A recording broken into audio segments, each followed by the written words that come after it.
Friends இங்கே பாருங்க தோசை சுட்டுட்டுருக்குற மழை பாருங்க. சக்கையான மழை. சுகாஸ் வந்து சூடாக சாப்பிட்டுருக்குறாங்க. இவங்க வந்து ஹார்லிக்ஸ் போட்டு குடிச்சிட்டுருக்குறாங்க.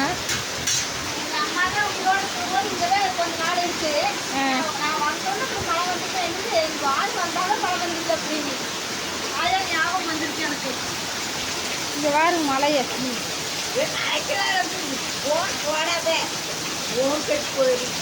பயங்கரமான மழைங்க ஃப்ரெண்ட்ஸ். எங்கள் ஊரில் எப்படின்னு தெரியல.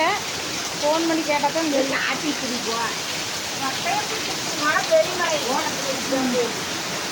நாங்கள் வந்து தோசை கிளியராக இருக்குதுமா. எப்படிங்க பயங்கரமாக மழை பெய்யுதா பாரு.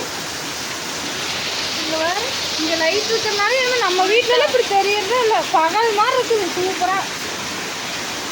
வாங்க ஃப்ரெண்ட்ஸ் சாப்பிட்லாம்.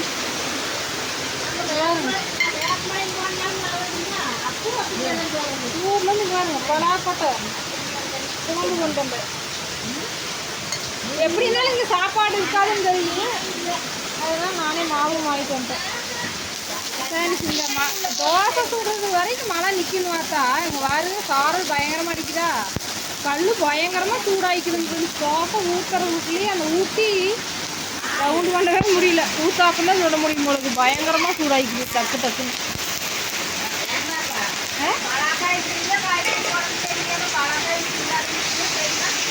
அது காய்கறிக்கு வயிற்றால போகுதுன்னு சொல்லிட்டு இருந்தப்ப நான் சொன்னேன் பலாப்பழம் ஒவ்வொருத்தருக்கு சேராதுல்ல.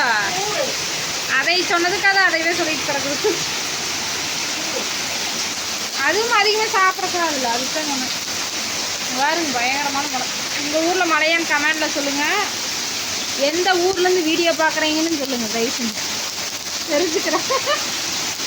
மழையில் தோசை சுட்டுக்கிறேன். ஃப்ரெண்ட்ஸ் எங்கள் நிலமை பார்த்தீங்களா. தோசை கூட சாப்பிட்டீங்க. ஒரு மாவு வேஸ்ட்டாக போச்சு ஒரு தோசை. ஆமாம் ஆமாம் சாரல் பயங்கரமாக அடிக்குதுங்க ஃப்ரெண்ட்ஸ். இவ்வளோ நேரம் சாரல் இல்லாமல் இருந்துச்சு. இப்போ பயங்கர சாரல் அடிக்குது இந்த பக்கமாக. ஓ மின்னல்.